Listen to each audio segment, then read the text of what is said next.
episode 100 of the Stand Up with Pete Dominic podcast. We did it!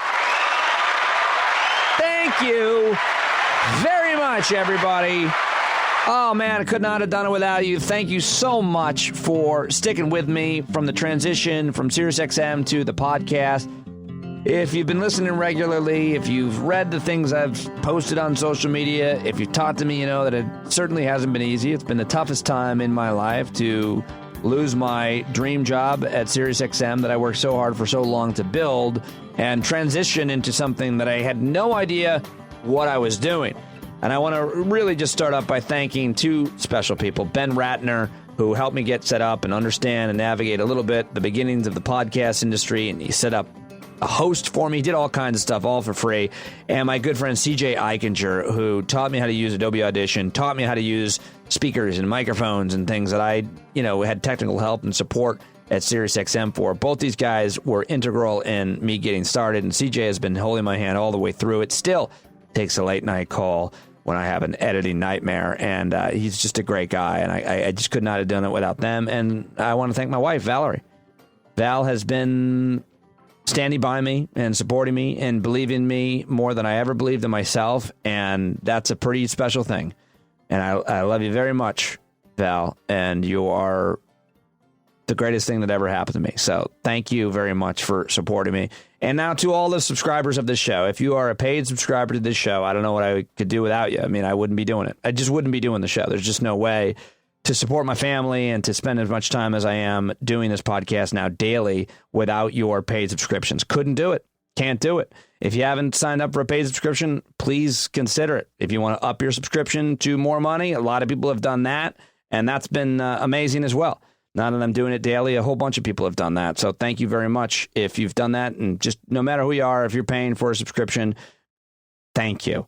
And I reached out to a number of you who are subscribers to the show and had great conversations. That's what I decided to do for this episode 100. I don't want to make too big of a deal of it because, number one, I can't. I just don't have the resources to make some sensational episode with all kinds of production and resources and planning. I thought of some pretty crazy ideas that I could have done, but I probably couldn't have done them, and they wouldn't have been that good anyway. I decided in the end, you know what? I'm just going to reach out and thank people and then have a conversation with them about who they are and how they're doing and why they listen to the media they listen to. And I ended up having, I don't know how many conversations, like 10 or 12, and it was great. Some of these people that I talked to, I've known for a while through the show, and some of them I've actually met and spent time with.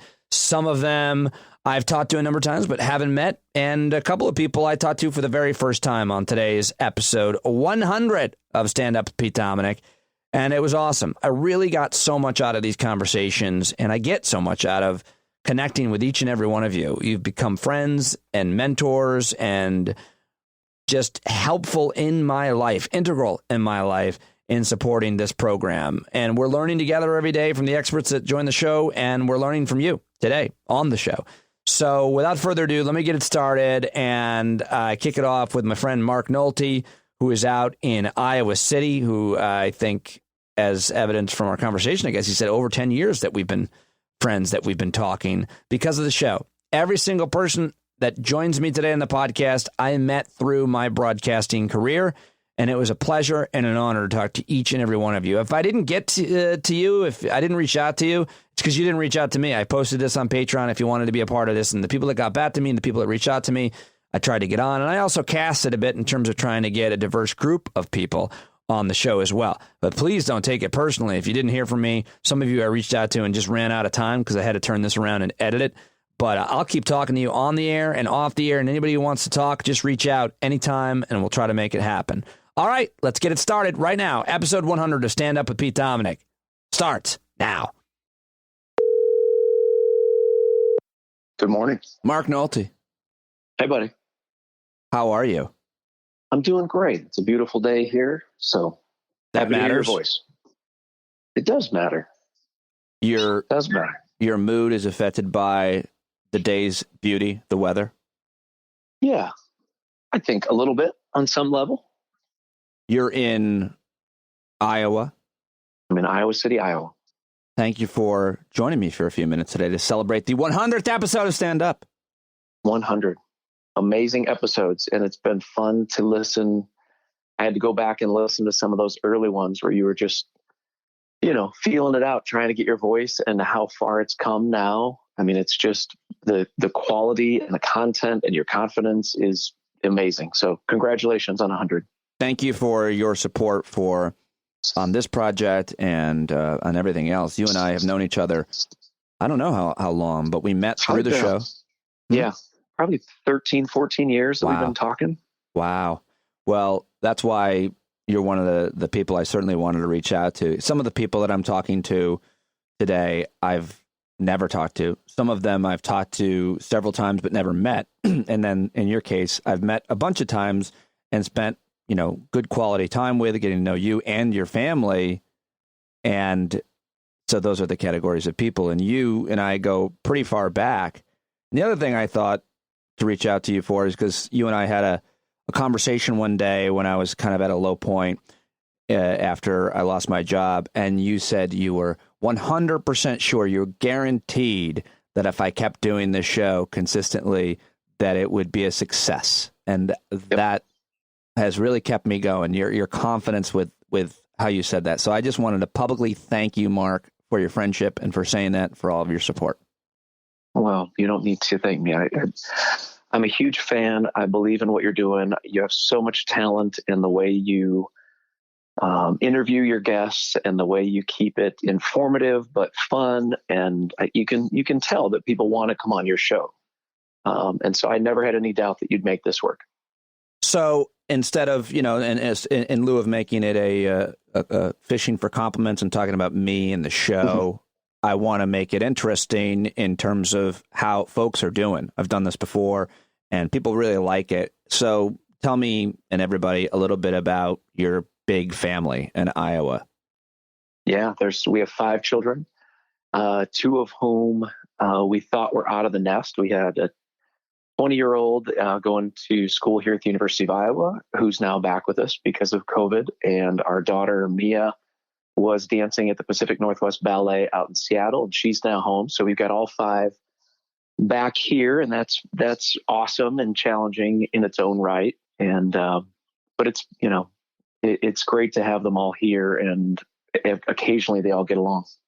You've had your own challenges during this time, too, because you had this really great job where you were a leader in your community in economic development in Iowa City, where you live, and you decided after how many years to leave and go work for a solar company. And then, of course, the pandemic started. What do you want to say about your journey? Because I think it's been really interesting, the risk you took and why you took it and how what unfolded. Yeah. After 14 years of working in economic development, a job I absolutely loved, there was an opportunity to go lead a solar panel manufacturing operation, or start a solar panel manufacturing operation with a local solar company. And my longer term goal is to be the governor of Iowa. I plan to run as a Democrat in 2022. And so I had to, get out of the organization I was in so that I could start to be engaged a little more in politics. In the nonprofit I was working in, I had to be completely nonpartisan and apolitical, which is difficult, but Sure. We did it. And so this opportunity presented itself. And so we started in January, started working on the business model, trying to figure out where to put the factory, all the supply chain, the whole thing. It was getting increasingly difficult. China was dumping more and more solar product on the market. The price was coming way down. So our numbers were getting really thin, and it was looking difficult, for the owner of the company to make that big investment and start a factory. And then when COVID hit and other states where our installers started shutting down, it just became clear now is not the time to start a factory. And then there was nothing for me to do. So I was let go in mid-March, and my wife is a small business owner. She's working around the clock trying to keep her business going. So we're still very blessed. I don't want to paint our picture as too difficult, but I was without an income on unemployment for the first time in my life. COBRA insurance for a family of 7 is no laughing matter. That is incredibly expensive. And so it's been a rough, few months, and we're trying to figure it out. We're trying to stay positive and keep our faith that we'll get through this. But it's been hard, but we're making it work. I'm glad you brought up the potential run for governor. I wasn't sure if we could talk about that, but that's awesome. Quite an ambition. I think you'd be awesome. A great governor. You're a great guy, and a great family man. And you'll now have this kind of, experience to draw from in terms of resilience. How are you dealing with it? Like, do you have any coping mechanisms? Do you have any kind of moral outlook that you can draw from? How do you, when things are shitty, what do you do? I try to stay as busy as I can. So I'll find projects in the yard. We've been building things in our garage with the kids. Keeping busy keeps me from worrying, I think. Trying to be vigilant with not vigilant, that's the wrong word, but trying to stay very active with my meditation practice. And I've gotten back to twice a day, just taking some time to clear my head, and staying active. We do a lot of PE now that we're homeschooling our little guys. So exercising regularly, that helps.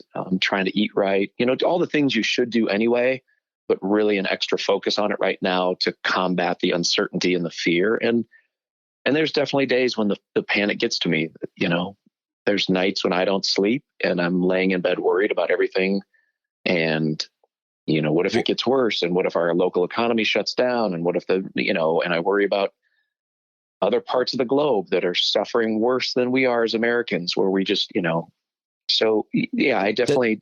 Does anything work when you're lying in bed and having those thoughts? Is there a go-to technique, mechanism when your mind is racing while you're trying to fall asleep, or you wake up in the middle of the night? I try to remember that this is just fear, and talk myself through it, do a little meditation, prayer, whatever you want to call it. And, change, get those thoughts out of my head.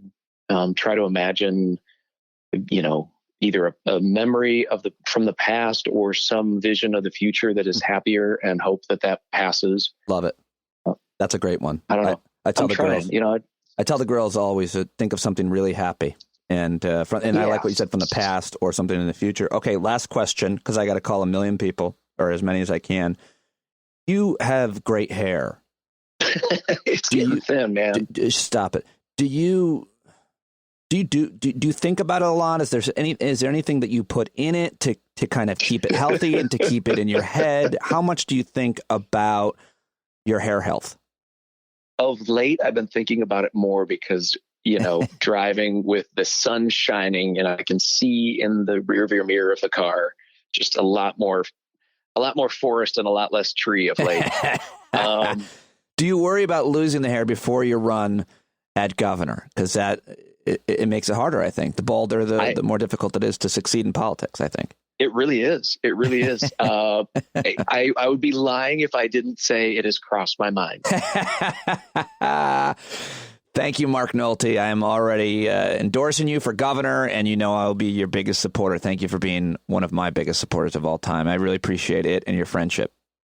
Thank you for being a voice of reason with your show every day, and for your friendship and kindness to so many. I love you, and congratulations on 100th. Thank you, pal. Love you too. Bye.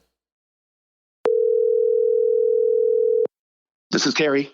Carrie, this is Pete Dominic. Pete Dominic, how are you? We're talking. Excellent.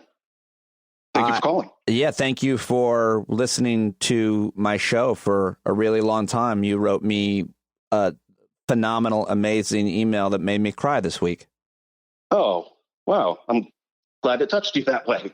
Yeah. I promised to call you again and talk for a really long time, but I'm trying to get to as many people as I can to chat with them to celebrate the 100th episode today. So thanks for doing this.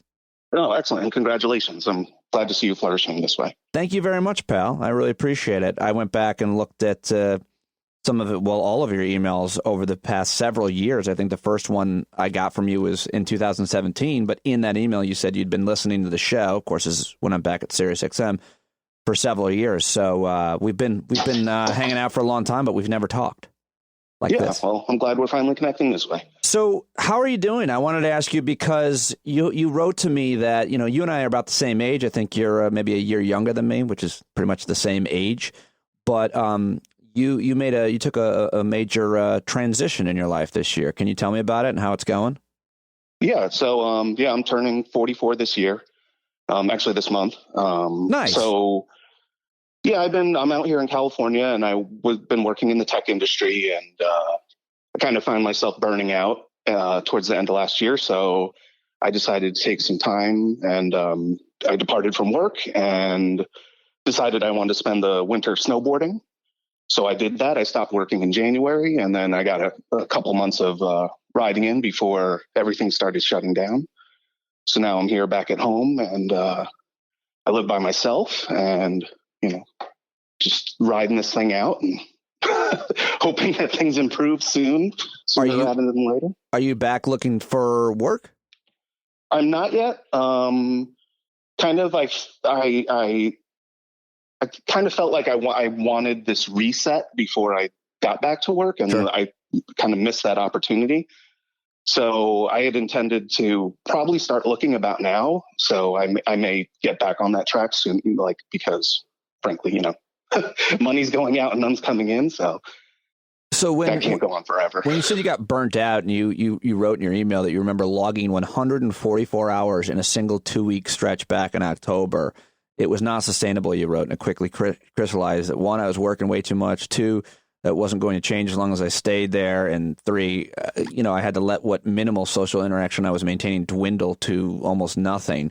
And is that you wrote that in the email? Does that pretty much encompass what you mean by burned out? Yeah. I guess I was a little more succinct in the email, or a little more detailed. Had a little more detail. Yeah, there. but no, I liked it. What prompted me to write you that day was you had just had a conversation with John Donovan. Yeah. Donovan, the host of Intelligence Squared debates, and he made a comment about he had realized that he was becoming a bit of a recluse, and he had been turning down concert invitations, I think was one example he gave. And I kind of recognized that that's what had been becoming of me, because although I'm a bit of an introvert, but I still like to go out and eat, and I like to go to the movies, and I like to go to music events, but I had kind of been doing less and less of that. And I was working from home. So just kind of being isolated by myself from, I would literally wake up, put on a pot of coffee, and go sit at my desk and work, and only take breaks to eat. And, that was really wearing on me. So I was like, all right, I can't keep doing this. Yeah. I'm losing my marbles. Yeah, I get it. I totally get it. I love that what John said resonated with you, and I appreciate your vulnerability and honesty, both in the email and now talking to me. What about being single, living alone in quote normal times and the old times, Carrie, or whatever we're going to call any time between the pandemic? There's got to be terminology that we agree on, much less now. What was, being single, living alone, obviously that's your choice. But it's got to be, I've heard from a lot of people in that situation during the pandemic and not having any kind of contact or really potential for physical contact. How are you dealing with that? I honestly, that's the most difficult component of this. Yeah. I grew up in New York, and my folks are back there, and they're self-isolating, and they're doing well. And we have a weekly Zoom chat with them. Cool. And my sister's actually out here on the West Coast. She lives in Oakland. So we're close in proximity, but still we're still staying isolated. And she, and on a side note, she had pneumonia last year. Thanks. And who knows how far this thing goes back. Right. They're starting to discover that, maybe it wasn't January, maybe it wasn't December, it was earlier. But so anyway, I'm staying away from her, although she's extended an invitation. She said, I think you've been diligent about keeping yourself isolated. So if you want to get together, so I'm at the point I may take her up on that and go cohabitate with her. But yeah, the isolation is definitely the roughest part. And, I like my free time. I like being alone, but not this much. Right. Right. Yeah. No, I mean, people, there's a lot of, data to support the idea that it really challenges your kind of mental state and brings up some pretty difficult challenges. when you're dealing with it. Let me ask you just a completely separate question, which I'm going to ask a lot of people today, because you've been a longtime supporter of mine, and now you're listening and supporting me on the podcast. And I wonder, what is it that you look for? How do you know who and what to trust when it comes to media and news, from the big corporate media and names that you're familiar with to more independent media or journalists? Do you have any kind of any kind of framing and any kind of prerequisites? Why do you like who you like? Why do you trust who you trust? Great question. Sorry to put you on the spot. Well, let me back up a little bit. Like, the way I digest my news is effectively, I scroll through the Apple news feed, and I have the sources I'm following. So, right. Stuff like New York Times, Washington Post, BBC, The Atlantic, which incidentally I got a subscription to a couple of years ago. Fake news. After learning about them from you. I love Atlantic. Love The Atlantic. Yeah. I don't know how you can't be a smart person without subscribing to The Atlantic, is what I have decided to say. Go ahead. Okay. Yeah. And then, like, I don't know, smaller outlets like Salon or The Slate or Vox and stuff like that. But I mostly read my news. Yes. I don't watch any cable news. I actually don't have cable. Great. I'm not trying to brag or anything. It's okay. But, so I trust those sources. Yeah. As much as I'd like to, and not to throw them under the bus, but like something like Huffington Post, every headline I see just totally caters to, my biases. So I just avoid it. Right. And I do pop on and read some, more conservative stuff. I'll if Fox has a headline that grabs me and doesn't seem like it's just bashing people, I'll go read it, or The Economist, or, whatever else. But other than that, I have my daily dose of Pete Dominick and his experts. I listen to John Fugelsang once in a while, which is, awesome. That's how I found you. Yep. And I found him via Jay Thomas, who I miss dearly. Yeah.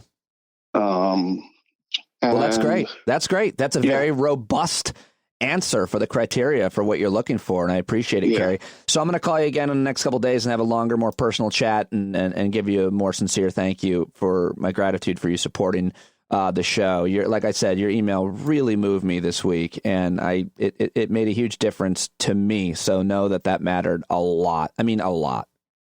Thank you. That means a lot to me. And congratulations on your upcoming 100th episode. Thank you very much, sir. Yeah, this is it. Yeah. Thanks a lot, Kerry. All right, Pete. All right. Take care. Bye. Let's call Cornell.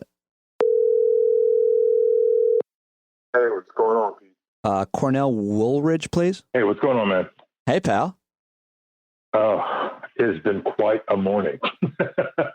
What's going on? Oh, no, just a confluence of mornings where, like, everything that could need to happen and not quite go the way it should go, like, all happens in the same, like, time, the period of time. It's just been nutty. I mean, not bad, but just, like, busy in a way that was completely unexpected. But just another manic Wednesday, I guess. Well, I appreciate you fitting me. It's Wednesday, right? It's Wednesday. I don't even. Who knows? How long is this week? 12 days. Isn't it May the 4th? Isn't it Cinco? Monday was May the 4th. Be with you, and Tuesday was Cinco de Mayo, and today is simply just the boring 6th of May. Is there no significance to it? Apparently. So thank you very much for letting me do this and fit me in just a couple minutes. I wanted to check in with as many people as I could. You've been listening to me for a long time, and you've been a regular contributor to the show, the old show, the new show. And so I just want to say sincerely to you, thank you. Your perspective, your view, your experience on things is greatly valued by me. So thank you so much, pal. Oh man, it's absolutely. I'm so honored to be in that group. I literally remember the first time I turned on the show. I was coming back from a kind of interview of sorts for a temp job. My partner and I had just moved to DC, or to the DC area, the Maryland, Virginia, DC area, and I had just gone to DC for an interview for a kind of temp job, and I was in the car on my way back to Pennsylvania, of all places, because we were staying with friends of mine temporarily in Pennsylvania. And I remember turning on the radio and just happened to come across. There wasn't Insight. I can't remember what you were on at that time. Might have been this would have been 2011. The Indie Channel or POTUS. Yeah, I think so. I think it may have been Indie, either Indie or maybe POTUS. Back when we were on like 6 a.m. for a couple of years. Right. Yeah. And I was in the morning. I was like, okay, I don't know about this Pete Dominic guy, but I kind of dig what's going on. So I listened to the whole show because I had a long drive back and been listening ever since. So gotcha. I would have never thought then, oh yeah, I'll probably be, calling in on a show and talking to Pete about stuff going. I would have never thought that. So and now we're friends. Absolutely, man. Friends. So let me ask you about that in terms of you turning on that show, my show at that time, and becoming a regular listener, and then of course caller and contributor to the program. What is it that you look for, Cornell, in media in terms of who you trust and why you trust them? What is your media diet like, and what are your criteria for it? I would say, it seems kind of silly and simple, but I would say, I would say honesty. And what I mean by that is, presenting whatever perspective or facts, are available as honestly as possible, and also being honest in the reality that, hey, this may change, or I may be wrong. Or if I as a host have an opinion, I may be wrong, and I'm open to being wrong. And if I'm wrong, I will own it. I'll say, okay, I'm happy I know this stuff now. And that was one of the main reasons why I dug your show so quickly. That, okay, this guy's got some strong opinions, which, big shock, who doesn't have a strong opinion? And this guy is not afraid to be proven wrong and not afraid to say, okay, you know what? I didn't know that. I know that now. Awesome. I'm going to integrate that into, what I'm doing and what I'm thinking. And I welcome that, because a lot of times people, they want to have the best opinions. They want to have the most shocking opinions. They want to have the most brilliant opinions, but they don't want to be corrected. They don't necessarily want to have that opposition and then acknowledge, oh, you know what? I screwed up. I was wrong here. And the fact that you did that, and whenever I come across people who are not afraid to do that, like, that's something I'll stop and I'll listen to, because that matters, and we need more of that. I appreciate that. Do you mostly listen to, watch media, or do you more read? Is there? I do all three. I don't have cable, so I usually I see clips and stuff like that. I don't see like MSNBC or CNN or even my local news on the TV, because I don't have that. But yeah, I try to watch news. I try to read news. I listen to podcasts every morning. Like, I try to take it in all forms, local, state, national, because, all of those perspectives are really important. None of them are completely correct. None of them can see everything, of course, which is why I try to, take in all of it, because together it gives me I think the most whole picture that I can get. It's never going to be 100% whole, but it's as close as I can get. And that's what I always try to strive for. Let me ask you a race question. Go right on ahead. How much do you think about your blackness in a white country, a white world? Is that something that you think about a lot day to day? Does it come up even hour to hour, or is it not something, or is it something you don't really think about that much at all? Well, I've said this plenty of times on Twitter. I've probably said it on the show a few times. I don't think you can be an aware, and especially an educated and aware Black person in this country, and not have it come up every day, and not be aware of how it comes up every day. And I also happen to be married to someone who's white. And, we certainly have our conversations about that fairly frequently. It's not always easy, and sometimes it's tricky, and sometimes we don't really know exactly how to navigate it. But yeah, it comes up every day. And, if I'm married, I didn't know your partner was white. If I married a Black woman, could I still be racist? Absolutely. And I say that because racism is not about, it's not about who you know. It's about how you see them. And it's about biases that you are and are not aware of that play into how you engage and how you interact or don't interact with people that you know. I mean, there's plenty of white people who have friends of all kinds of races who are still racist because they put those people in a certain category and they don't hold them in the same open, I guess, kind of context as they might their white friends.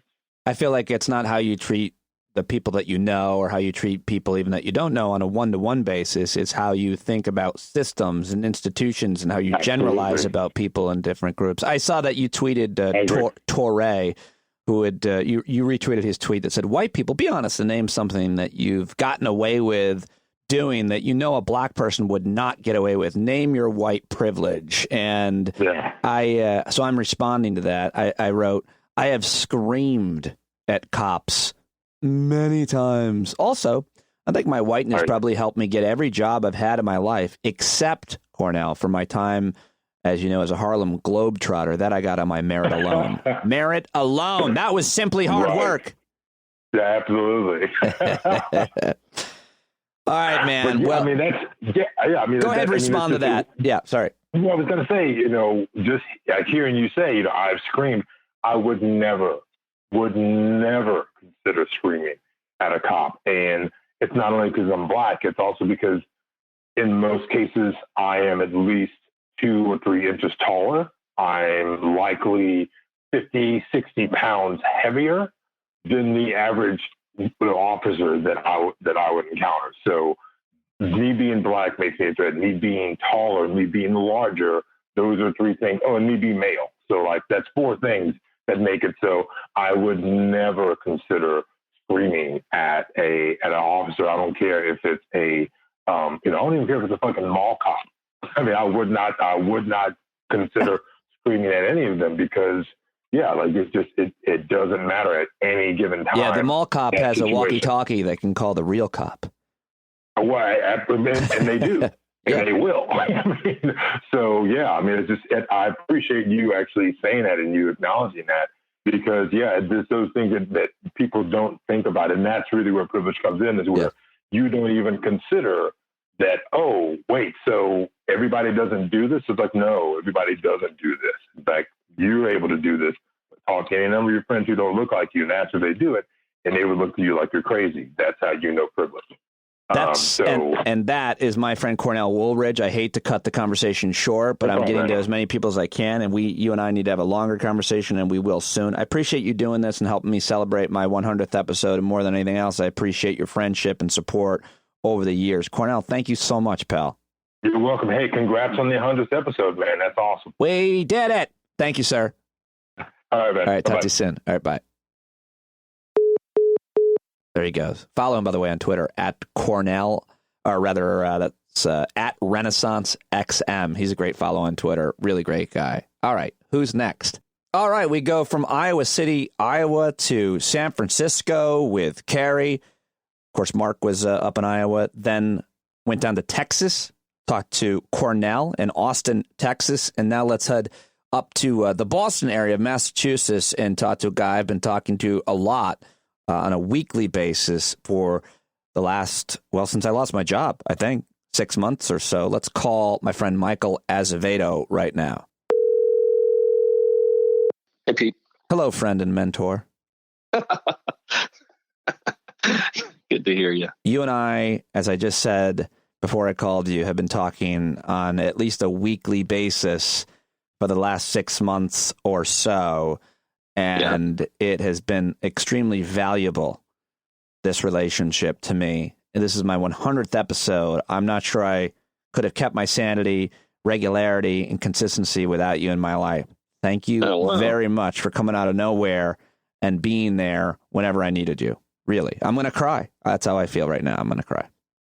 Oh, well, I mean, I don't know what to say. I mean, it's a cliche, but it's so true. It's my pleasure. And the coming out of nowhere only feels halfway true because it was sort of only your reality. But I think, as I said when I first reached out to you, I had been listening to you on Sirius for a long time, and I just thought I had recognized something in some of your early tweets back in the fall after you moved on from there, that I had recognized somehow through the language a series of emotions that I certainly have dealt with myself. So, hey, why not? This whole social media thing is supposed to be all about reaching out and connecting. And look at that. We did that. 2 former strangers, no more. Yeah, it's been super fascinating to me to reach out to listeners of the show and connect. Not one, this is a crazy thing to say, but not one person has let me down in any way. Every person has exceeded my expectations. Every person has impressed me in so many different ways with their life and what they have to offer mine. But I will say this, especially you. Talking to you, our conversations have been so intriguing, and you have been a catalyst for so many thoughts and so encouraging. We've created a lot of ideas, I think, together just on these conversations. But talk to me a little bit about how you see life. You're a very curious guy, that's for sure. How I see life. What is your journey? Wow. What is your practice? What is your mantra? Who are you, Michael Azevedo? Oh my goodness. Oh man, how do I see life? I guess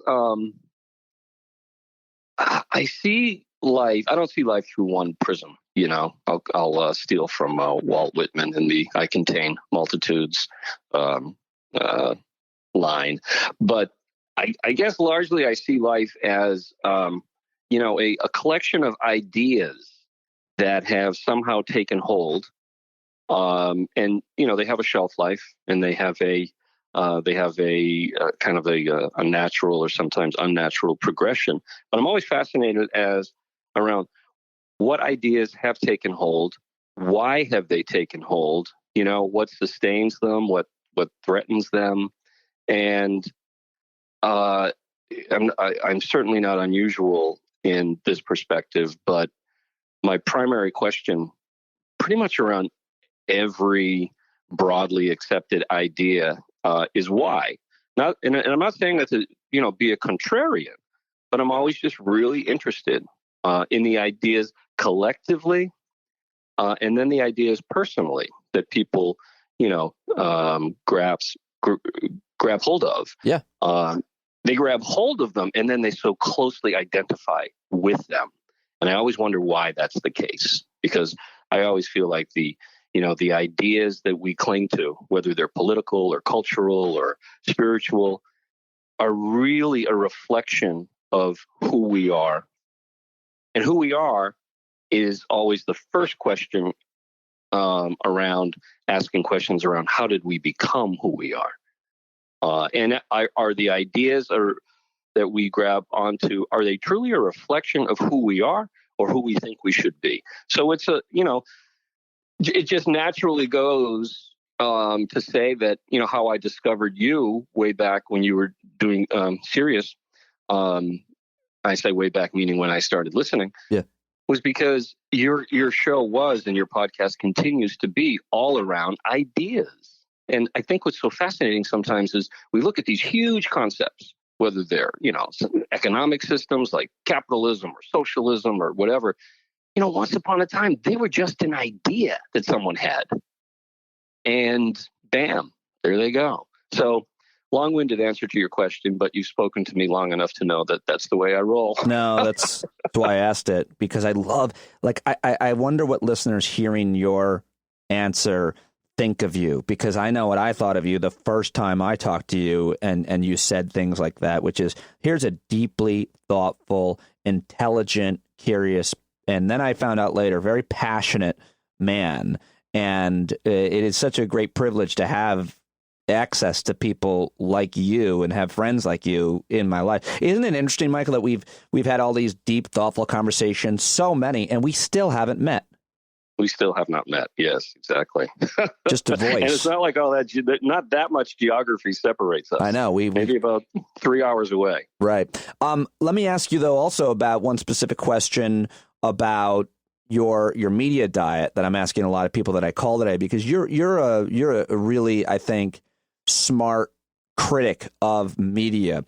And I'm flattered that you would be listening to my show, which is mostly, you know, asking really smart people questions, guests, experts, and so on. But you're critical of media, and you are very specific in what you listen to, read, and watch, and why you do. So what are your criteria for the media, the experts that you trust, that you listen to, that you respect?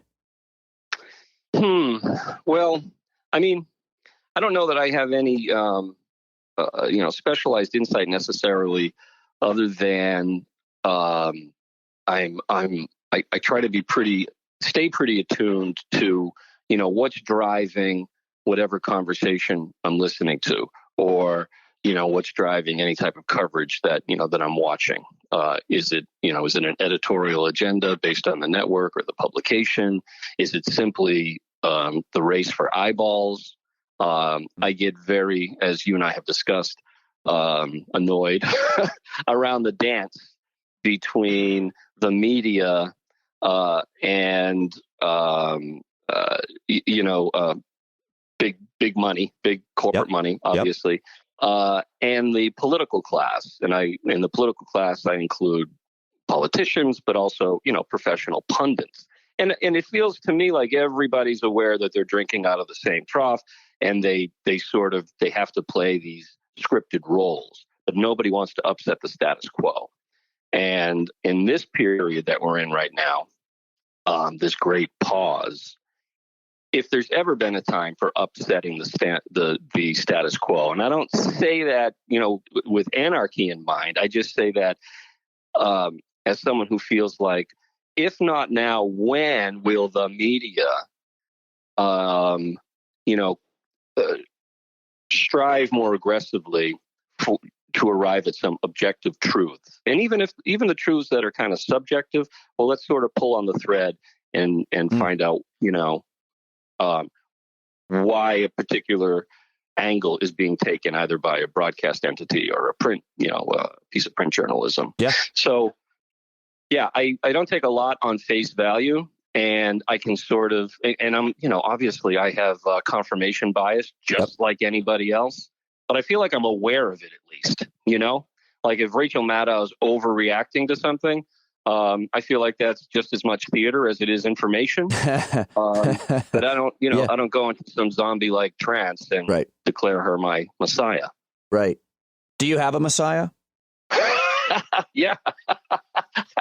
Do I have a messiah? Yeah, I think I kind of do. Can you name it? I was a big fan of JC. You were? No, I am actually. But I would not be anybody's idea of a good Christian. You consider yourself, though, a Christian? Yes, I do. In the sense, well, I have to get sort of specific on that. If by Christian you mean somebody who tries to model themselves on the teachings of Christ as a historical figure, not necessarily as the Messiah. Right.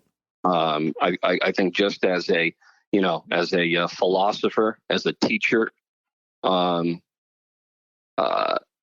his teachings have informed, if only to show me my shortcomings, lots of my life, which, leads me to have just such a lack of patience with bullshit.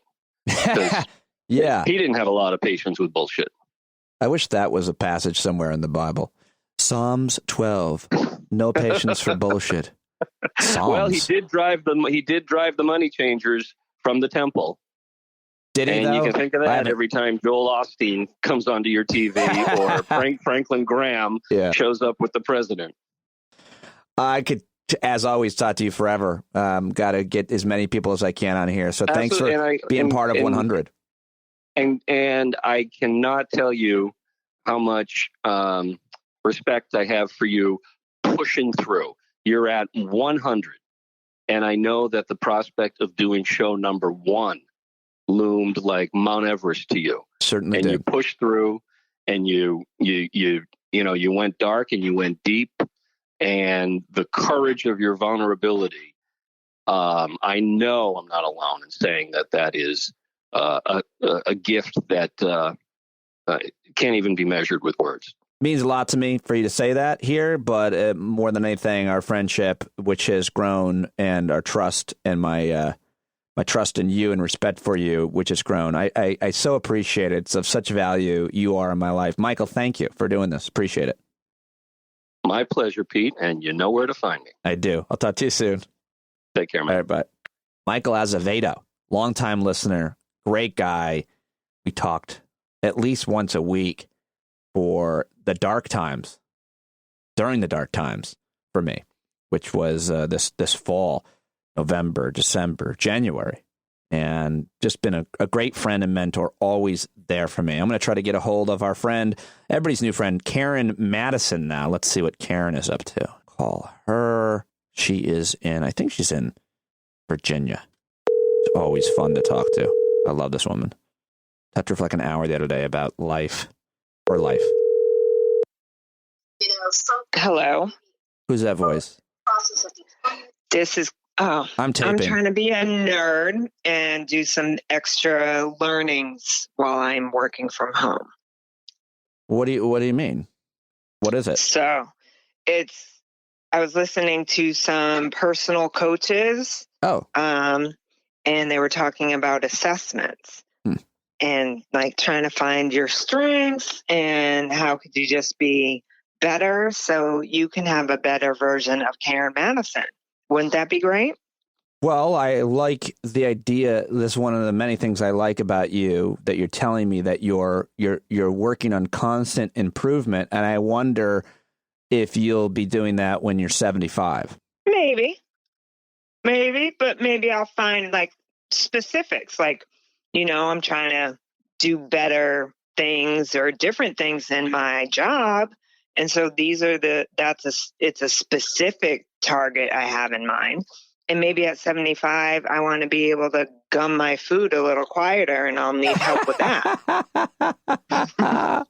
You're watching a video about that. Now, what you want to do is purse the lips more and wrap them around the gum so as not to make a lot of noise for your partner. Right. Also, check your partner's pulse because, you never know what's happening at this point.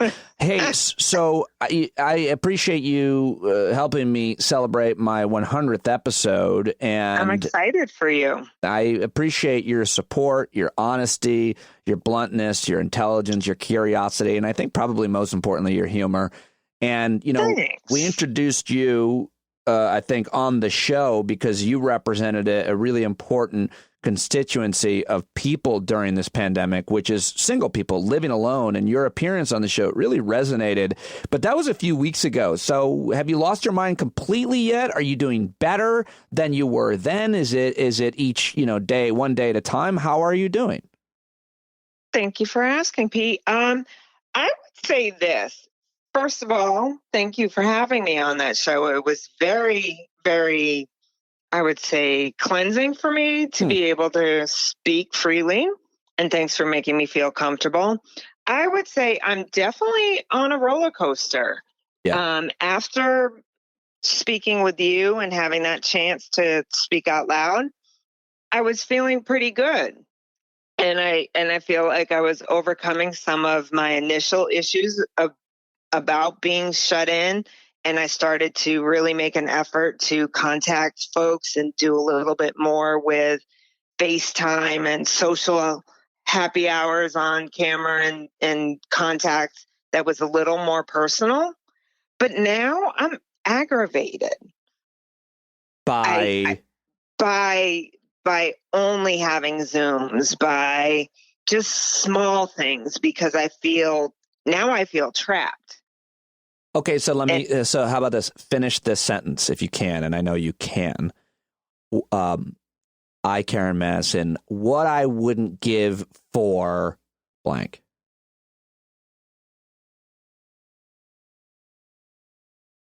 Netflix and chill with another person on the couch, not even of a sexual nature.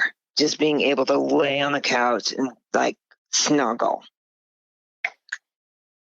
I love that. I love that you know the answer, and I love that you're honest with the answer. Yeah. I mean, it's just, this is so awkward. And, you know, even the Zoom happy hours, like you're literally just, it's not real. It is, but it isn't.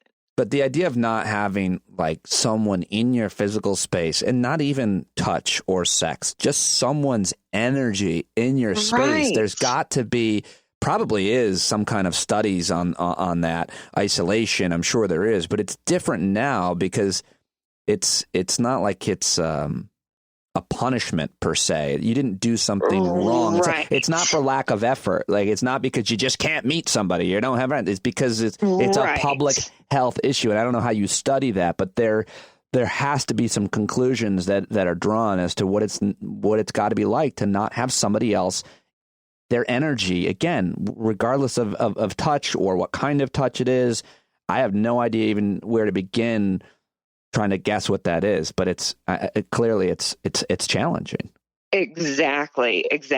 And a friend of mine sent me an article about how Zooms are taxing on people. And she's in a leadership position, and her leadership group is all men, and they, you know, brushed it off. And she's like, I don't know that you're understanding the point. And you know, not to start the man versus woman conversation, but I mean, they take it differently.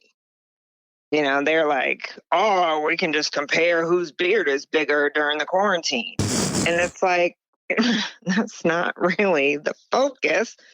I'm aggravated. We're all looking drawn out.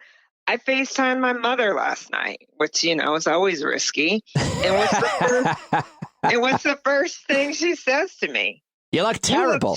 You look tired. And I'm like, are you kidding me? Yeah. That's the first thing you're going to say to me.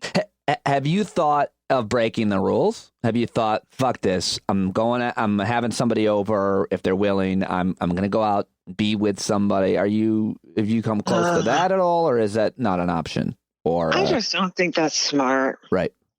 I just don't think that's smart. But there's a difference between the smart thing and the responsible thing, and a breaking point, I suppose, is what I'm saying. Like, you know, it's not smart intellectually, but here's the thing. Emotionally, it was all fun and games until my best friend's mother was hospitalized with COVID. You know what I mean? Now it's in my circle. It's in my close circle. Right. Once you're touched by it, you don't want to, and you know the real suffering, the details of it. You don't want to play a role in potentially putting someone in that situation. Exactly. All right. So I got to keep this tight. One last question for you, because I got to call as many people as I can. Okay. And you fit two categories or quotas, which are female and woman of color. And so I want to ask people questions based on that, including the white guys I'm talking to. When you're looking for sources of media, news, and so on, sources to trust, how much do you factor in gender and color? Is that something that comes up? Like, I don't trust this person because, do you look for women in your category to trust more? How do you look at your media diet in terms of that? Does it matter? I would say, because sometimes I wonder, I'm leading you. I desperately want to have the most diverse audience I can, but inevitably it's mostly white guys, and mostly guys, actually, I think, and there's tons of exceptions, gratefully and thankfully, mostly guys around my age. And sometimes it's guys who are eerily like me. They're like, I snowboard, I have daughters, I meditate, things like that. So I am so excited and happy that I have a lot of women listening, that I actually have a lot of black women listening and black guys as well. But I love that someone like you would trust someone like me, is what I'm driving at, really. But why? No, why? Because I told you, I feel like you at least attempt, you're open-minded and you listen to different perspectives. Even when I was arguing with you last time we were on the Zoom, that you listen to people that I will immediately shut my ears to. So that's, to me, is great. I feel like I need to be open-minded and listen to several different points of view when it comes to COVID, because there are people that are blind to the realities and the actual things that are happening within the Black community. And they're just pawning it off as by chance we're doing something to ourselves that's making us more susceptible to this disease, right, when there's an element of systemic problems that started well before this outbreak that influences how we're being treated. And there's things that I can even talk about another day, just in some healthcare issues that I had that I felt I wasn't being taken seriously about, and I have great healthcare. So, you know, I feel like I need a well-rounded approach. So I listen to you. I know you've got great guests on. I'll watch the news. I can't turn on Fox because it's incendiary to me. Yeah. But, you know, I just try to listen to a mix and a match of different people. I've heard Black people on different forums online, and I was like, oh, I think you're too extreme as well. So how do you feel about Diamond and Silk? Did I just trigger you? Oh my God. Those are like your drunk uncles at a cookout that are like touching your girlfriends a little too long, and you're like, I told you they were bad, but I can't even apologize enough for them right now. You don't have to. Karen, always great. Thank you so much for doing being on 100. You're welcome. You're the best. Congratulations. Thank you You're so the much. Best. I'll talk to you soon. Have a great day. All right, you too. Bye, Pete. Karen Madison. She's awesome. Okay, who's next? Let's head back to Iowa where Kim lives. Kim's a longtime listener. I actually met her last April, over a year ago now. Is that right? When I was out in Iowa City visiting my friend Mark, who I talked to earlier, and I was performing, and she came to the show, and I met her in person, and I love Kim. Let's give her a call right now. Hello. Yay. How are you today? You're the best. Oh, well, thank you. I think you're the best. Every tweet, every email, every message on Patreon, I light up. I just feel like you have a great, positive, awesome energy. Oh, that sure makes me feel good. Thank you so much. I really appreciate everything you do. I feel like you keep me educated and sane, and your guests are just so good. And you just make me feel like I'm listening at a bar, like with two friends chit-chatting, and it just makes me feel educated. I like it. I love it. Well, thank you for doing this. I don't know if you know this, but when you go to call somebody, if you have an iPhone, you can see if they have an iPhone, and it seems that you don't have an iPhone. Am I right or wrong? I do not. I'm an Android user. What is wrong with you and people like you? I don't know. We don't own a single Apple product in our household. We've never had one. This call is over. I'm ending your subscription. Our relationship is over. No, I like that. I think it's interesting when people like are loyal to any kind of brand, especially technology. But is there actually anything behind that you guys just don't like Apple stuff? Gosh, I don't even know that I don't like Apple stuff. I just we never had one. I've never used an Apple product, I don't think, in my life. Yeah. Have you ever had an apple? I've eaten apples. I do enjoy them. I'm a fan.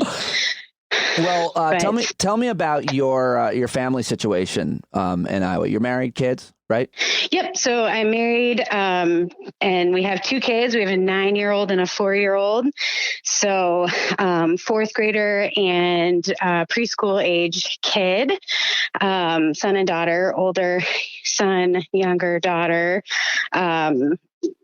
I am a territory manager, so I'm in marketing for an insurance company. So I'm usually on the road 4 days a week. My husband works in a plant for an agriculture seed company. And so he's at work every day with that. I'm at home every day. Through this, he is?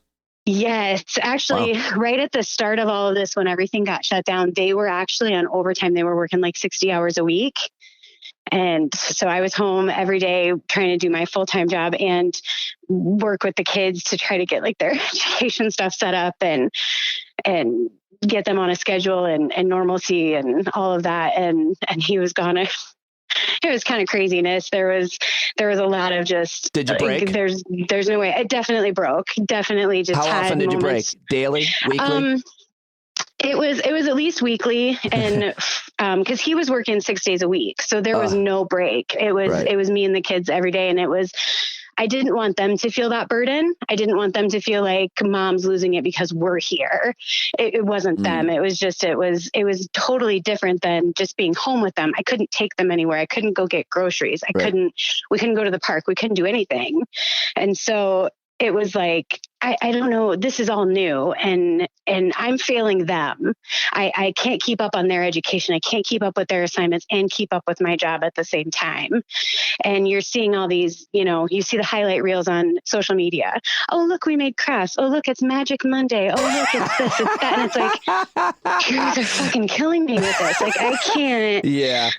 Well, that's social media peanut butter for you. And jelly for the 5th day in a row. Like, I can't. Do this. So well, that's like, that's a classic example of like what's wrong with social media and that we never document, film, or photograph our breakdowns and post those. We should do that a lot more. It seems like, oh, I'm just here making crafts and everything's fine. I was like, no, I take a picture of me lying on the ground with a bottle. And my kid putting a fork in the socket. Right? Like, I'm just drunk again. It's Tuesday, so that's fine. It's Tuesday at 11. I'm hammered. Like the other day, I was trying to get ready for a video conference call, and my oldest locked himself in our toy chest outside. I had to go rescue him in my robe. Like, I don't know how he did it. I was like, fine. My youngest went outside in our back deck, like naked, and I'm like, yep, it's not even 10 o'clock yet. I'm done for this day. And I posted it because I'm like, this is our life right now. Like, this is how things are rolling at the Nyborg household. Well, I'm glad you posted it. I'm glad that you're sharing it right now. Let me ask you a question. I think it's really, if your kids are home, it's a different conversation, or it's a different life based on the age of the kids. We're really lucky in that Ava and Julia are 15 and 12, and Kim, I have no idea what they're doing. No idea. Yeah. And I don't care. They're very much operating on their own. They feed themselves. They do their work, I guess. You have a 4-year-old, and one specifically with a 4-year-old. I think I heard from somebody with a 3-year-old, a listener who was talking about how concerned he is that at this really crucial time in their development that they don't have any other kids to play with. What are your concerns about your 4-year-old during this isolation time? Yeah, I would say, like, I'm really worried that she already is kind of, she shows some real leadership skills, I guess is the proper way to put it. Like, she's very, like, independent, and I'm afraid that she's not going to be any more inclusive when we get out of this. Like, she's not going to be more, I want to play with other people, I want to do things with others, type of thing. She very much is already not that way. She doesn't really want to do anything with anybody already. So I'm afraid that it's going to get a little bit worse. Right. She really, if it's not her big brother, which is fine, she doesn't really want to do anything, but her big brother kind of is like, I don't really want to do things with you. Right. So we run into that a little bit. And so I'm afraid of her social awareness.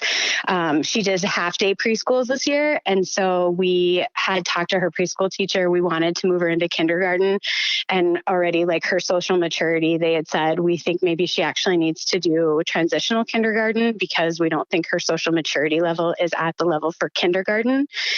So we were already a little bit behind on that. She's young for her grade level anyway. So we were like, well, okay, that makes sense. But now we're we're concerned that that's going to push it back even further. Well, you're doing a great job just acknowledging that and recognizing that. And what else can you do, really? I mean, that's it. We're all in this boat. I mean, it's not like any kids are gaining that advantage over her right now. We're all doing it. So I'm talking with people today, celebrating the 100th episode about how they're dealing with these times, but also talking with them because it's the 100th episode of this show about their media intake, not about me and not fishing for compliments, but you probably found me because you were in the car a lot, like a lot of people. You traveled and you probably found me on Sirius XM because that's the nature of your job. So my question is, what other shows do you find, and why are you drawn to the media sources that you're drawn to? How do you know who to trust? What do you like? Yeah, so I did find you guys. Actually, I found the Insight channel, and I'm not really sure how I stumbled onto it, but I found it what I like to call it its best. It was you, Fugelsang, and Dean Obadala, and I was just like, this is heaven for me. I had a whole day of just really smart, really insightful people who were getting really great guests and just really kept me informed and based on facts and stuff. So I loved that. And so as that started to kind of one went away, the other went away. And it was like, oh, I don't love this. And so I had to kind of branch out, and I started to find podcasts, which I loved. Now being at home, it's a little bit different. So I still listen to the podcast. I actually just found the new Abnormal with Molly Jong-Fast and Rick Wilson. Oh, right. Yeah. How is it? From the Daily Beast, which I really enjoy. I've only listened to 2 or 3 episodes, but I really like them. I love her in print and I love her as a guest, but I wonder, it's almost like, I don't want you asking questions. I just want you answering questions. I wonder how they are as hosts or co-hosts. Yeah, I think they do a really good job. And awesome. Then so far they've interviewed people from the Daily Beast, which I've really enjoyed. That's a great piece that I use for media as well. The Atlantic, I found Michael Harriot from The Root. Oh, The Root. Michael Harriot, the guy's an American treasure. Yep, he's amazing. I really enjoyed following along with him, especially with all of the race relations kind of circling around the protests and stuff and what's going on. And then obviously the murder of the young man in Georgia yesterday. I mean, that's been just insanity. I haven't brought that up today. I don't even know what to. I'm waiting for more details on that before I react to it. That's been insanity. Absolutely crazy. Yeah. And then I'm kind of a sucker for just the traditionals too. Your CBS, 60 Minutes, CBS Evening News, things like that. But I really, with everything that's going on, I get really tired of the 24-hour news cycle. I feel like, they have to fill it. They have to fill it with something. And sometimes I'm not really sure what they're filling it with. So I get kind of tired of all of that. But when I do watch, I watch MSNBC. I love Rachel Maddow. I love AM Joy. I love MSNBC is probably my go-to when I do 24-hour news. Well, you said it. You said it all right there. That's a great answer, and especially the part about having to fill the 24-hour news cycle and why. But you're reading a lot. Obviously, you've got a very balanced diet, and I don't know how you have time. With what you told me about the kids and work. So I am psyched to have you listening and all of your comments on the show and who you like. It means a lot to me that you went over here with the podcast with me. And I love that you're in my life, Kim. Like I said at the beginning, every time I see your name, it makes me happy. Well, I was so happy that you started the podcast because I will tell you the day that you announced you were leaving, I was crushed. I text my sister-in-law. She was with me at the show where we met you in Iowa City. And it was my husband and I's anniversary. And I was like, I'm so heartbroken. I'm so sorry. And I was like, I can't believe this. Like, it's the one reason I keep Sirius XM. Like, I'm so sad. And she was like, you need to well, no, you're not, you're so not alone. I heard from so many people like that, but I suppose it's probably important that I admit that I timed the ending of my career at Sirius XM with your wedding anniversary. With my wedding anniversary, to destroy my life. Yes. But purposeful. No, it was a whole thing. And I really was, you were a part of my daily routine. I mean, it was every morning I got in my car, that was what I listened to. And so it was, you're part of my day, just like any other part of my day. And so when you took your leave, and I didn't have you on my radio every morning. I was like, I don't know what to do. So when you started the podcast, I was over the moon. I was so happy to hear you back in my speakers. It made my day. Great to be in your speakers. It's great to be in your life. And I'm so happy that you're in mine. Thank you for doing this today, Kim. I really appreciate it. Thank you. I'm honored that you would reach out. You got it. I'll talk to you soon. Call anytime, text anytime, and stay in touch. Thank you. Thanks. You guys take care. All right, Kim. Bye. Bye. Please enjoy this Verizon ringback tone while your party is reached.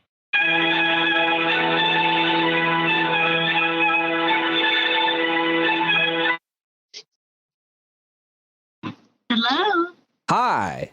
Hi. Do I hear many voices? Yes, us. Hey, Tom. We're still at the bakery. I'm so glad I've got you both then. Yeah. Am I on speaker? I'm taping. I want to make sure it's... Is it okay on speaker or should I get off? Let's try it because I want to hear both of you. So thank you very much for being on my 100th episode. I'm reaching out to as many people as I can and still have enough time to turn it around and get it posted. So I'm glad I got a hold of you. Thank you. Oh, it's great. We're honored to be part of it. Yes, it's awesome. How long have we known each other? Oh my God, at least, 10? 14. We've been here 12 years, 14 years, at least. Because 14 years. Is that long? I just remember, coming to your house when, I don't know how old the girls were, maybe 6 and 8, to ride horses. Right. But we knew you before that. Right.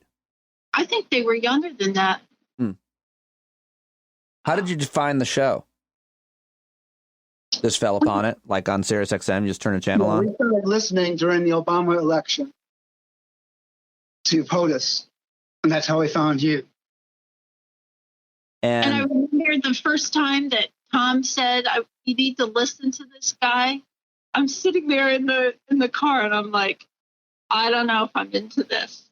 And he's like, "No, give him a chance. Just listen to the show." And that was it.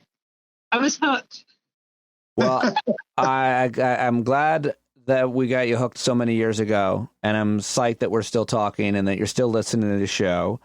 I wanted to tell people a little bit about you guys because I've been mentioning you and talking to you on the air and tweeting about you for years, but I thought maybe we could learn something new. Tom and Leslie live in Warwick, New York, where they own this great pie shop.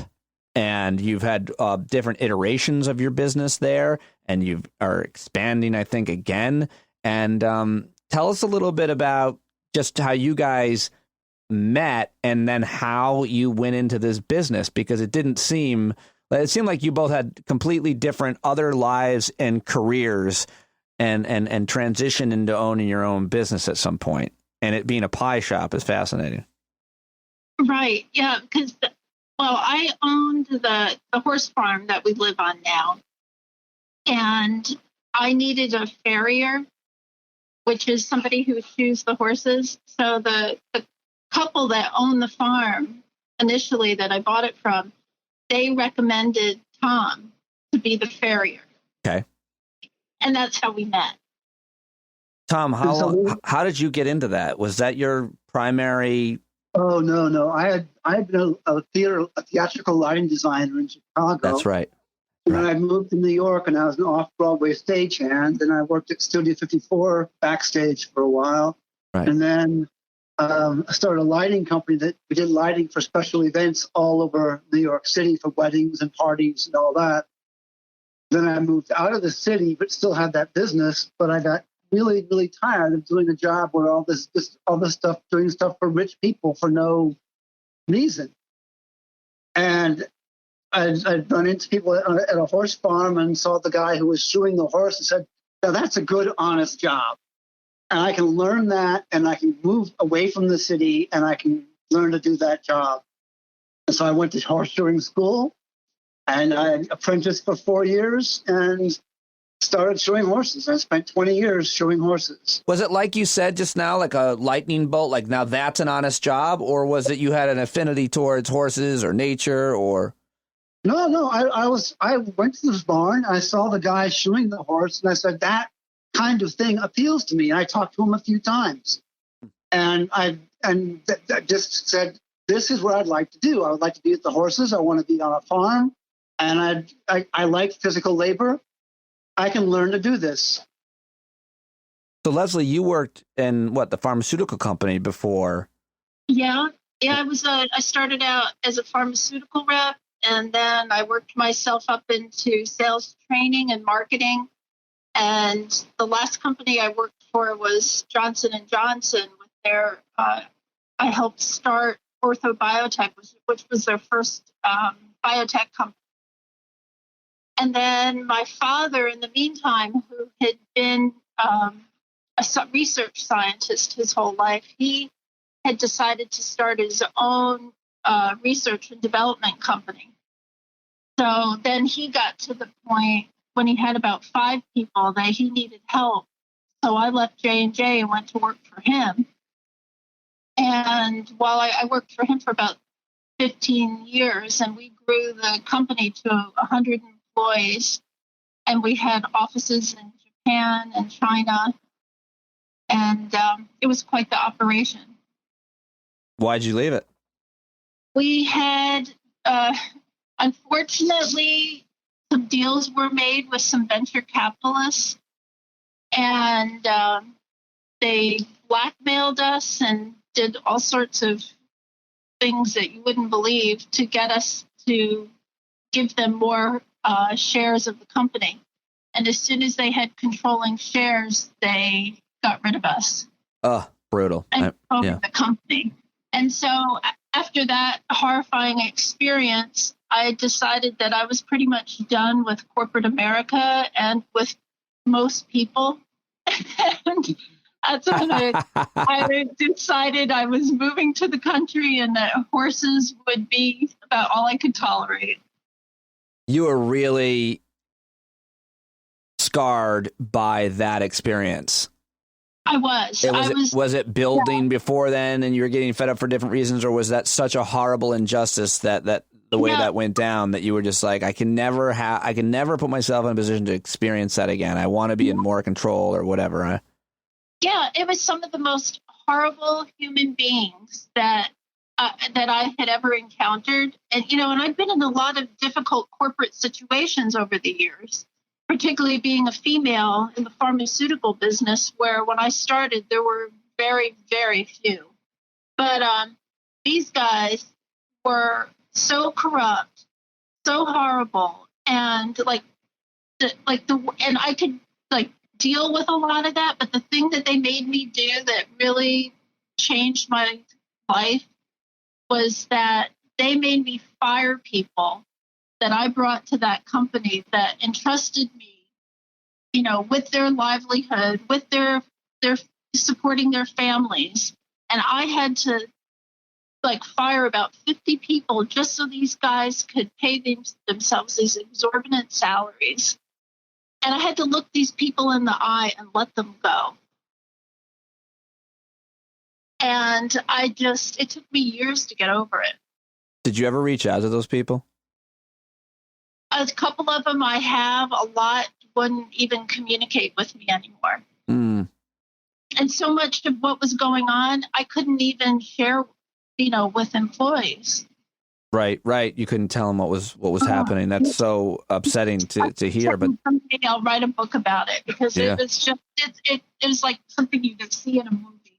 So let me ask you just real quick about, I guess this can't be a real quick thing, but I feel like you have some nuanced thoughts about the pharmaceutical industry, which I think are thoughtful. I think that you have to have a nuanced view of drug makers. What is yours? Well, I do. I mean, there's things that go on in the industry that I, definitely have problems with, but particularly when I worked in it, I saw so many fantastic things happen for humanity, the various drugs that were being developed. Particularly when I was with American Cyanamid, where my father was, this is what he did. He was director of worldwide toxicology, and many of the products I was selling, he had actually done the work on, and I saw how hard he worked. I knew the laboratory. I knew people that worked with him, and there were some of the most brilliant scientists, that I would ever come across. And then I worked at Orthobiotech during the whole HIV/AIDS epidemic. And we had a product that helped people with HIV and AIDS. And actually I had met Dr. Fauci at numerous conferences, and we did a lot of outreach work to support people with AIDS. And the company, we spent millions of dollars towards supporting the AIDS community. So I think a lot of times the pharmaceutical company gets a bad rap, which they deserve, on certain circumstances, but there's so much good that goes on. So what do you make of the accusations and the conspiracy theories about the pharmaceutical companies when it comes to the issue of vaccines? Oh, it's ridiculous. It's absolutely ridiculous. It's funny because, well, it's not really funny, but when I first started as a sales rep, and back in the late 80s, I was working out in Pennsylvania, in the Lehigh Valley. And I remember when 60 Minutes did their expose on vaccines, suggesting, that they weren't as pure and perfect as, doctors were making them seem to be. And all of a sudden, like every pediatric account I went into, they were freaking out because parents were calling and saying, "Oh, I'm not going to vaccinate my child now." And that was just the beginning of this whole movement.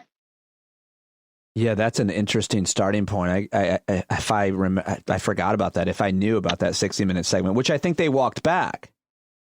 They did, but the damage was already done. Right. I mean, it really took about 2 years before, like, pediatricians were telling me where they felt like they had control again over, the vaccination process. As you know, I could talk to you guys for hours, and I want to talk to you. I was thinking about a whole show, dedicating a whole show to talking to listeners who are small business owners.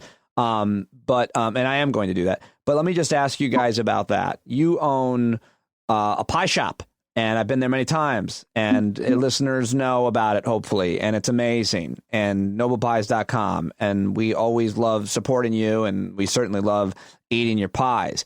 How are you doing during this time? How have you been operating through the pandemic, guys? You want me to say it? We're doing actually a lot better than we expected, because we're open for curbside service, which shocks a lot of people. But people are coming in and buying our dinner pies, the savory pies, and they buy 2 or 3 at a time and put them in the freezer. And we sell so many more chicken pot pies now than we did before this all started. So we're now like a regular place that people go because they don't have to go to a big grocery store to go shop for dinner. But given that, the one thing, like, it's really been hard on us, like mentally and physically, because like we don't have our regular staff here. We're paying them to stay home. And because we don't want to expose ourselves and we don't want them to be exposed to customers, even though we're taking precautions. Like, we don't let anybody come in the store. We wear masks and hand sanitizer, everything, and everything's curbside delivery. But Zachary, fortunately, is here to help us. But it's 3 of us doing, the work of like 6 people. So it's just a tremendous amount of work and very little rest. I feel like you guys work harder than anybody I know. Honestly, I do feel that way. When I think about that I've had a hard day or a long day or a long week, I often think of you guys. I bet you their day was way harder, That's why I always love when you post. When we get home, we have to go to work. Yeah, I know. It's interesting. But Tom, is there anything about, the lifestyle that you've chosen and starting this business that would really change? Or, I mean, it seems like you guys are, your ambition is on the up. It's not on the way out. It's not like you're selling anytime soon. You guys are doing all kinds of stuff to expand. You're on TV, on QVC, and I mean, would you have it any other way? No. What we're trying to do now, along with Zachary, our son, is to streamline it so that we personally don't have to be involved in every decision and worry about everything that has to go on. We can get a system going that's repeatable when we're not here. People know what to do and can get it done without our input. Yeah, because we want to open at least one or two other locations and get a pie truck, pie vehicle. And we're supposed to go back on QVC in July. So, that'll continue. Why did you correct yourself when you said pie truck to pie vehicle? It's almost like you were being politically correct. Yeah, it's just because it's kind of like Zachary's working on the design. I just didn't want people to think it was just going to be this plain old box truck. It's more like a food truck. But it's also not going to be a pie Honda. I mean, let's be clear. It's going to be a big truck. It's not going to have a pie hatchback. It would be great if it was a Volkswagen E-van. The ones they have in Europe right now, electric vans. Oh, yeah. That'd be great. So how, all right, last question about then this. How long, could you sustain this curbside pickup business? Are you losing a lot of money? Are you able to maintain and sustain? Because, I just had Derek Thompson of The Atlantic on, and he talked about, the future of retail and restaurants especially is terrible. But your product and how you provide it, it seems like it's in demand right now. How long could you do this for? Would you be able to stay profitable? Well, it's hard to say because when the seasons come, we're very dependent on tourism that comes into Warwick. And part of that is the appeal of coming into our store, meeting us, seeing what goes on, seeing how the pies are made. Because like you said, there's no wall. You see how the pies are made. And that's what people are missing. They don't get the smell of the pie store when they're outside in their car. And all of that cozy feeling about coming in is lost. Our regular customers locally, yeah, they will sustain that. But when the tourism season comes around, it's a little bit different. It's interesting because like pie itself is such a comfort type of food, and it's like the history of America that it just, people are looking for comfort wherever they can find it. And pie seems to be one of those things. That sentence was comfortable to me. Doesn't that feel cozy? It does. When you said pie, people are looking for comfort, and pie seems one of those things. My entire physicality is like, yeah, it is. When I get my pies from you guys, it's a game changer. It's like, I think when I get a pie from you, I was born on Halloween, and the reason why that's awesome is because you get presents and candy.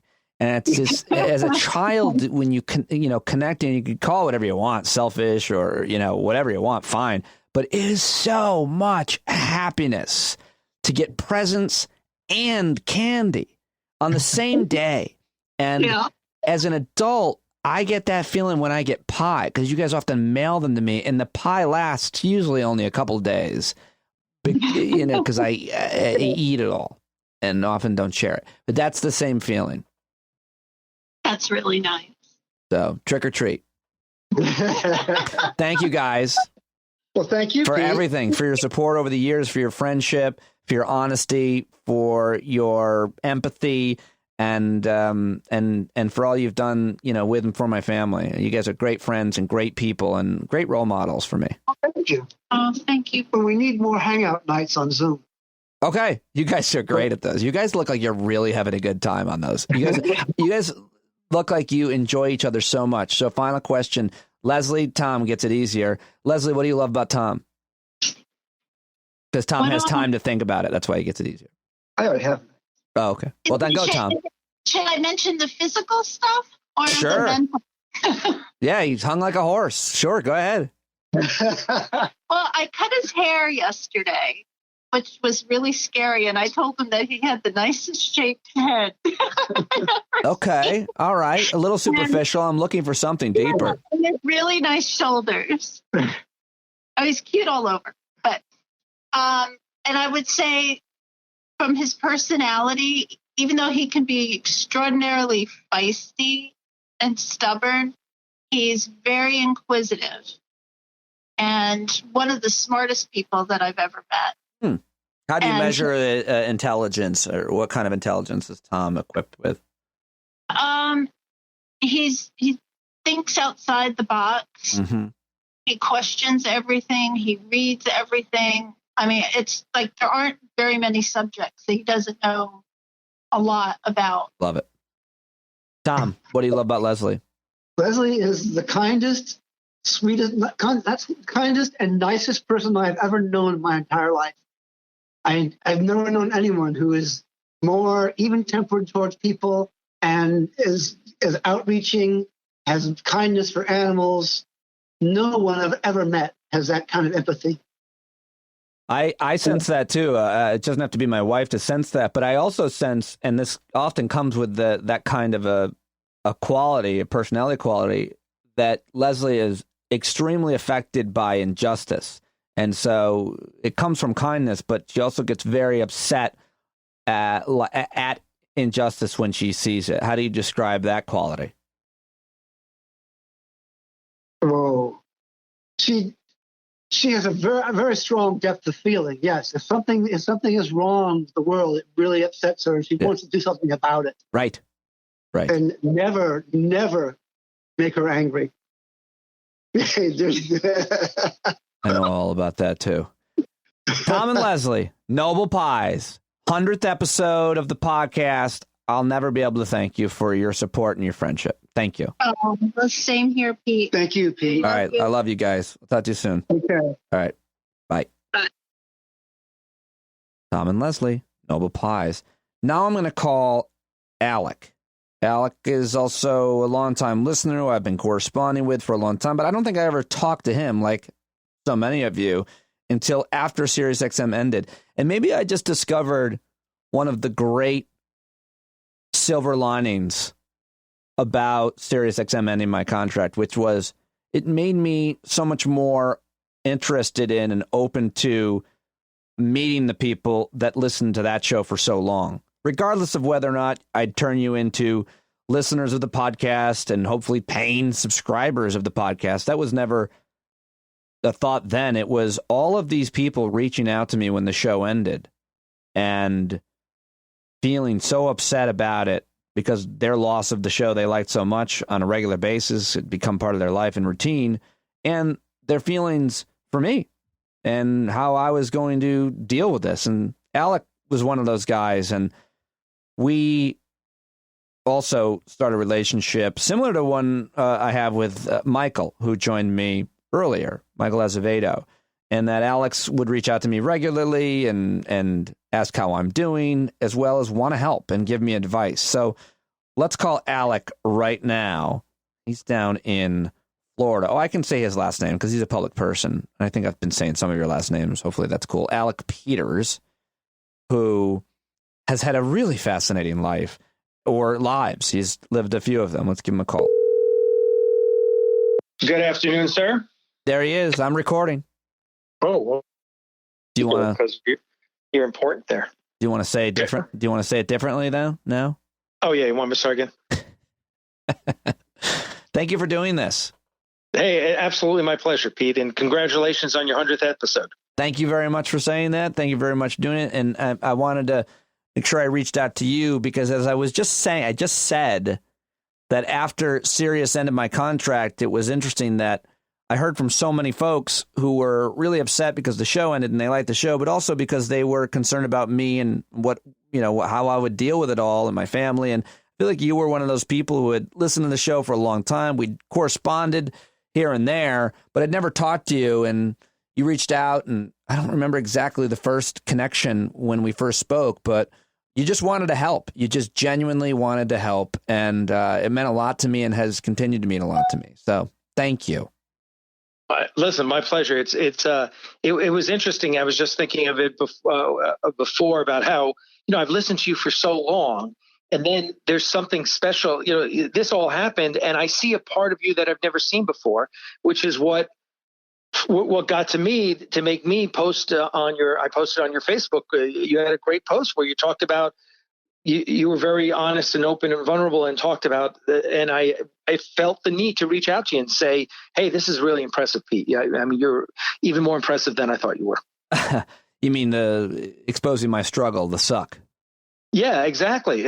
Exactly. Because Sharing it's so easy to get sucked into the suck but you laid it out there for everyone to see. And which was very open of you. And it was like, I think you were sharing with everyone and whether or not you realized it, you were basically allowing everyone else to see, hey, it's okay when this happens. It's the struggle. It's part of life. And you weathered it so well. And, wow, 100 episodes. I mean, your show just keeps getting better and better. So keep up the good work. I really appreciate you saying that a lot. And now putting me in the show aside, I wanted to talk just a little bit about you and your stuff and your thoughts on things.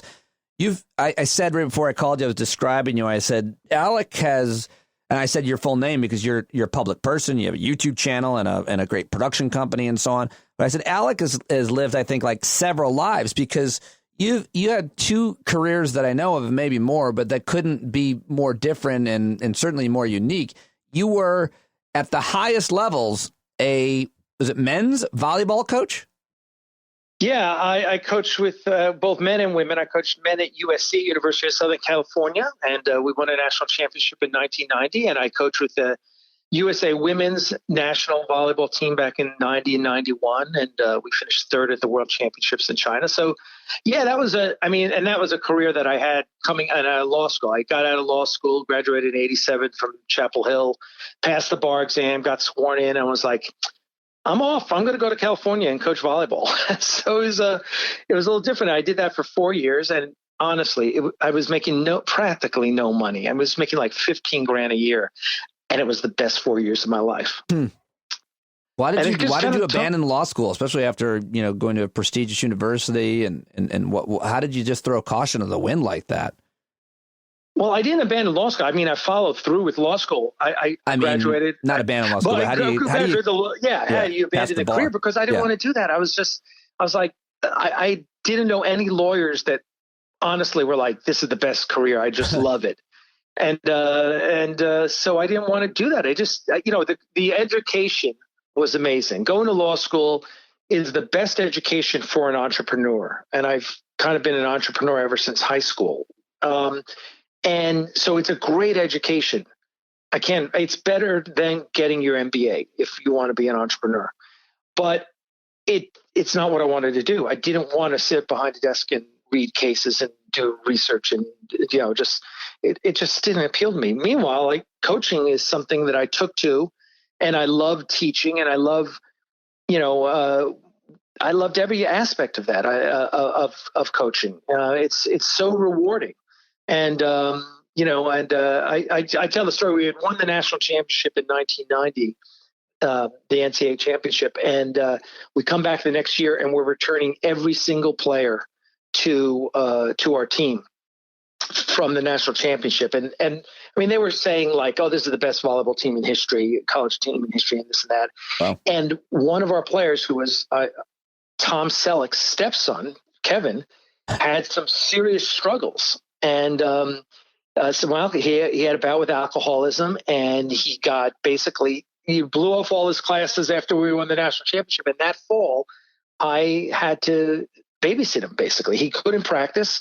I taught him how to manage his time, and we got him on a really good program with his studies and all. And I would be his study partner. I'd check in, make sure he did all his work and everything. And I'll tell you, I'll never forget the point that I always wanted to coach the national team. That was my gig. And one day he finishes it all. He makes up all the classes from the last semester, finishes all his classes from this semester. He's eligible to play with us in the spring. And he pulls me out of the office one day, and we're sitting, but I'll never forget, we're standing right next to this statue at Heritage Hall at USC. And he says to me, Alec, I couldn't have done this if it wasn't for you. And my life changed. All of a sudden, I was like, oh God, that's what coaching's all about, And so it was an important moment in my life. And so this is what I respect about you, Pete, is like, I heard today someone talking about how you enrich their life. And I think you do that. And that's what, I find so attractive about you and your show and everything, is that you have, for 10 years now, how long have you, I don't know how long I've been listening to you. You have been enriching my life. You're like a TED Talk every day. Wow. That's high praise. Very, very flattering. I appreciate that very much. And I also appreciate you turning it back to me. That was smart. But I'm pivoting back to you because I want to talk also about Eichinger. That's a whole nother life. Why did you leave coaching and how did you get into Hollywood and entertainment? Well, actually, I left coaching in 1992, and I started a little sports management company representing professional volleyball players. And I did that for about 7 years. And then I left that because it was too small. There wasn't a big enough market at the time for American professional volleyball. And I just wasn't making any money. And so I left that and ironically started a technology company and became a big partner of eBay back when eBay really was just in its infancy. It had just gone public.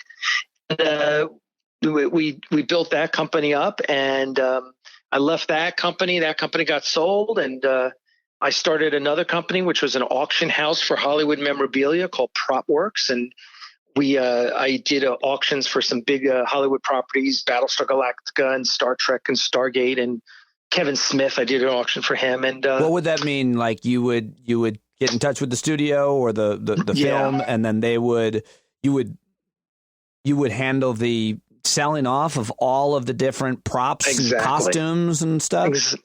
Yeah, that's exactly it. We make these big full color catalogs, and we market them to all the geeks like me in the world who love a particular show and want a piece of that show, a costume or a prop or whatever. And I've had William Shatner's tunic from the original Star Trek, and and things like that. Wow. And what's the top dollar item? Can you remember, like the thing that went for the most or was the most valuable? Was that it? No, I sold the only full Iron Man suit ever to Peter Jackson, the director from Australia or New Zealand, who did the Lord of the Rings. Wow. So can you say that was sold for? Or is that it sold for $100,000. Wow. And then I also sold the full size Stargate from the TV show Stargate. that big ring thing. Yeah. The Stargate. We sold that to Paul Allen for $100,000 from Microsoft. Yeah, exactly. Oh, wow. He is the one who funded the Sci-Fi Museum in Seattle, which is now called the Museum of Museum of Pop Culture, I think it's called now.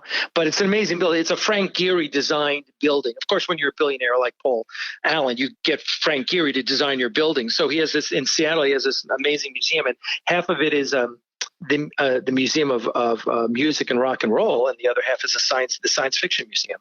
So I sold him tons of stuff over the years, but I never dealt with him. I always dealt with his people. Right. But wow. So now, and then that led. So that I'm in that industry, and I bought a costume of my favorite character from Star Trek, and I was talking to someone one day who was doing Star Trek fan films, and he invited me up to his fan film and got me going on this whole idea of making your own Star Trek. What's it like to, I've been a Star Trek fan for 50 something years. I mean, I was a little 6-year-old kid when it first came on TV. And so I wrote a script and got a team together, and I was like, I'm going to just do it differently. I'm going to make sure that everyone is a professional. It's not going to look like a fan film. It's going to look like it came from the studio. Right. And I sold my car. I had a Lotus Esprit, a supercar. I sold it, and I was like, okay, we can do this for like $20,000. And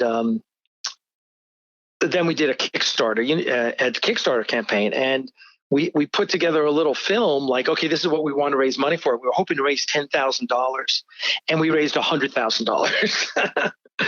And we were able to just get great people, and we made a great film. And it was everyone in Star Trek fans all over the world loved it. We have like 4 million views on YouTube.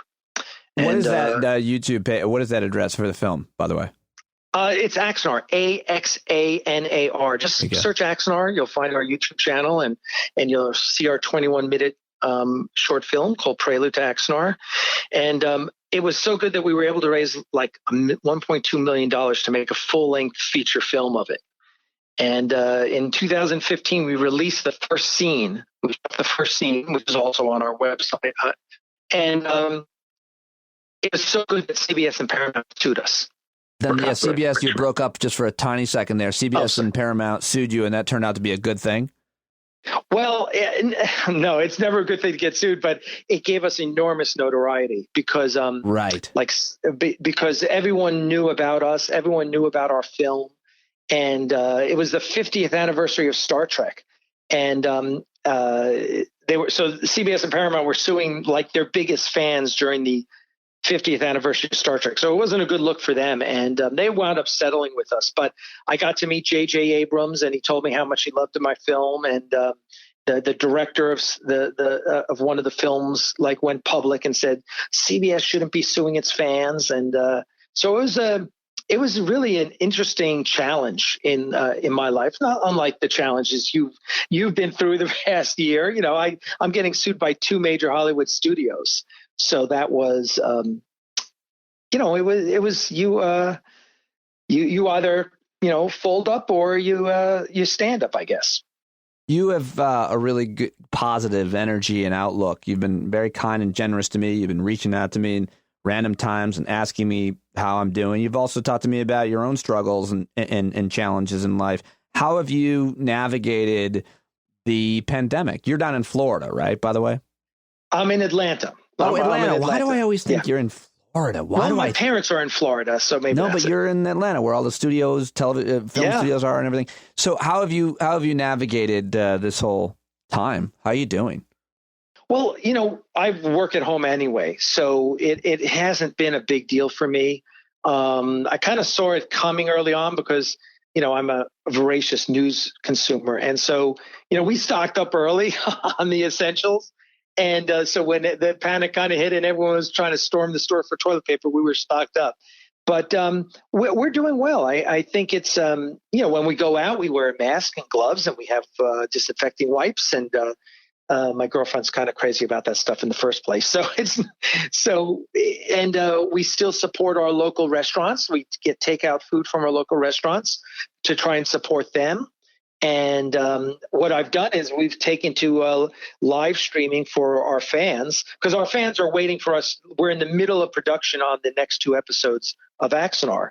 So we have like 87,000 subscribers on our YouTube channel. So what the big change has been, I'm now live streaming twice a day, 11 in the morning and 10 at night, to all of our fans.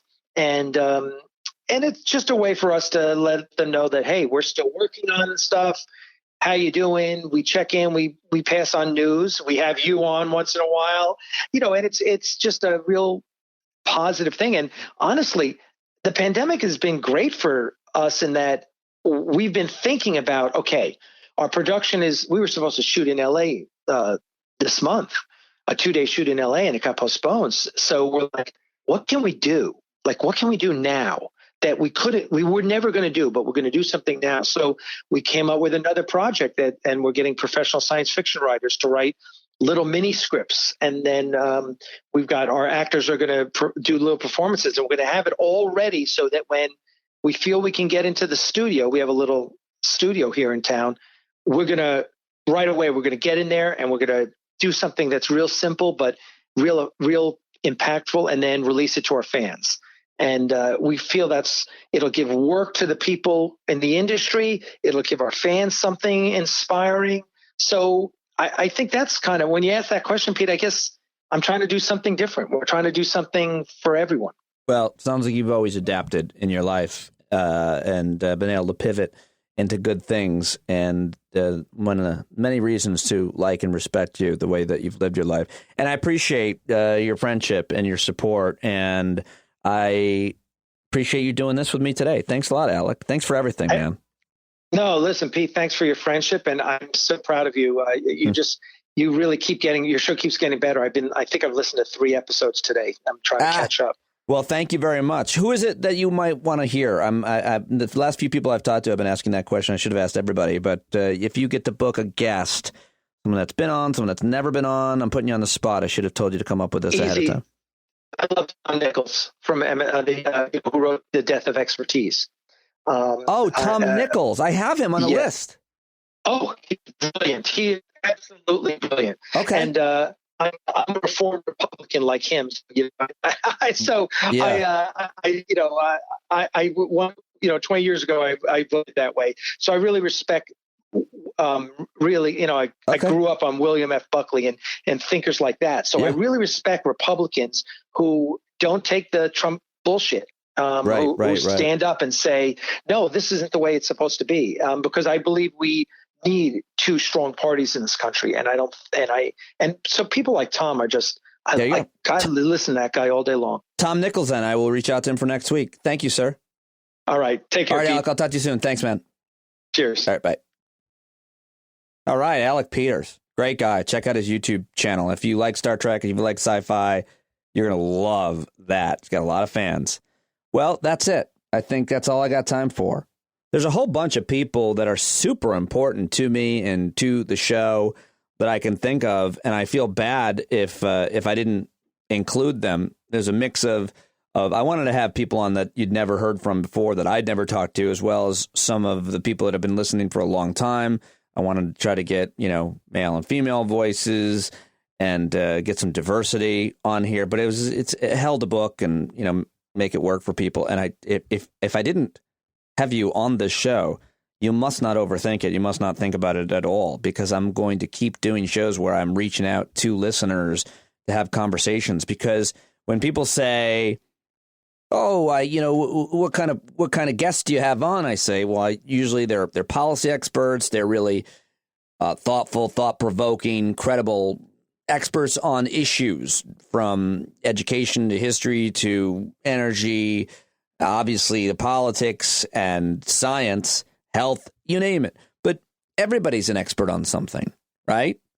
Everybody's got a story to tell. And every single listener, especially those who are paid subscribers who I've gotten to know, have so much to offer me, and by that, to you.